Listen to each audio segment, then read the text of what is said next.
because there are very few markets left in London where you can actually, vintage and antiques are welcome, and I think the blend of bric-a-brac, antiques and vintage clothing on a Thursday at Spitalfields works really well. Yes, I've always dragged films to Spitalfields Market. Yes, Spitalfields Market is a wonderful market. It's a wonderful atmosphere, and I think it's been built up over 5 years, and it's made up of lovely traders. And when you get lovely traders, you get happy customers. You know, not everyone's out here to make money. Sometimes they don't make money. They just come here because they enjoy each other's company, and I think that reflects. If we go away, we haven't made any money. It's still been an enjoyable day out. So that's the most important thing.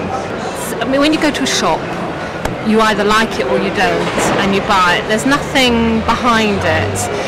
You usually have an idea of what you're going to wear it for, and that's it.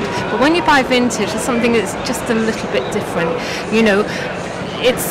It makes you think about everything that went into that particular design, why, when. It's just so much more exciting. The shops would shoot me if they heard me say that, especially as I've been someone that's always shopped for years, spent a fortune on clothes. But I have to say that I really, really enjoy this much more than I ever have done shopping. Yeah, people are looking for something a bit different. I get a lot of designers, looking to copy stuff. Spitalfields Market, I think, is potentially the most attractive on a Thursday, and particularly to the eye of all the markets in London. So if it's managed well, I think it will be that in some years to come. You find things you wouldn't expect. Like you'll find something completely bizarre that you'll love, but you never knew you would find it there. So I'd say that's nice. Yeah, I think people are looking to be more individual. They don't want the mass-produced look, perhaps. Yeah, they're looking for a bit of individuality, I think. Plus, fashions have changed. The mainstream fashion is slowly catching up with vintage. There's a saying in the trade like vintage is 2 years ahead of street fashion. So in 2 years' time, you'll all be wearing vintage.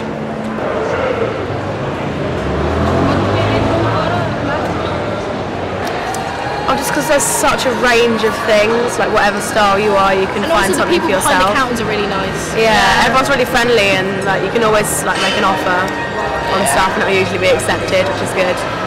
Yeah, and if you haven't got a lot of money, then it's good as well. I think that the quality is higher in vintage clothing. I think a lot of the clothes were made by unionised labour, so they were happy that they were getting a good wage, they were into what they were making, and they took care about it. I think the fact that celebrities wear vintage definitely has an impact, and I think that subcultures are always at the forefront of the new. Yeah, I think as those things become into the mainstream, there's a trickle-down effect. Basically, there's always early adopters. It seems to be a passion. I think once you discover vintage and the care and the cut of these garments, you never go back really. I think the build standards of vintage and the tailoring, and they were actually made by tailors as opposed to just people in sweatshops that had years of experience. They've been making shirts or jackets or leather jackets for 30, 40 years, and they took pride in what they did. And I just don't think you get that in high street clothing. Well, I sell a lot to designers and people that have huge vintage archives, and they might buy a garment just to reference a pocket detail or the stitching on a cuff. So yeah, people buy things as in a collector's mentality. The quality, I want to make sure that I like to get dead stock things that are in the best condition possible for the age. But I also like things that show signs of wear and the previous life that they've led. I like it when a garment, takes on the character of its previous owner. Pricing is the hardest part of the job. Some things do have a market value, like leather jackets or military collectibles. They're quite easy to price. Everything else, you just have to kind of work out what you paid for it, what you think you can get for it. It's the hardest part of the job, pricing. Today I got a top, a little white top, which looks a bit like a tablecloth, but I think it's quite nice. it's one of those that I got last winter and So it's lovely, lovely sleeves, lovely sleeves. Didn't really wear it that much. £10. Cutlery. Cutlery, old books, old handkerchiefs, Yeah. bag. Just ideas for print and pictures and like old photographs and stuff, quite useful as well. So I really love the 30s, but I don't necessarily dress that way. But and I really love the 70s, really, like early 70s. Fleetwood Mac.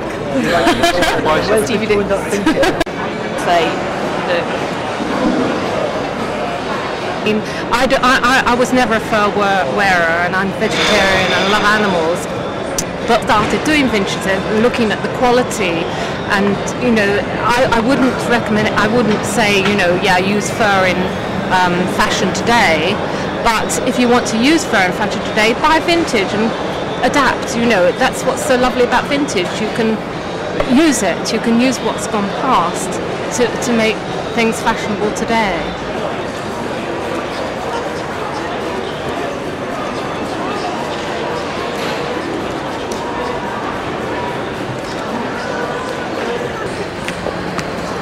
Thanks very much.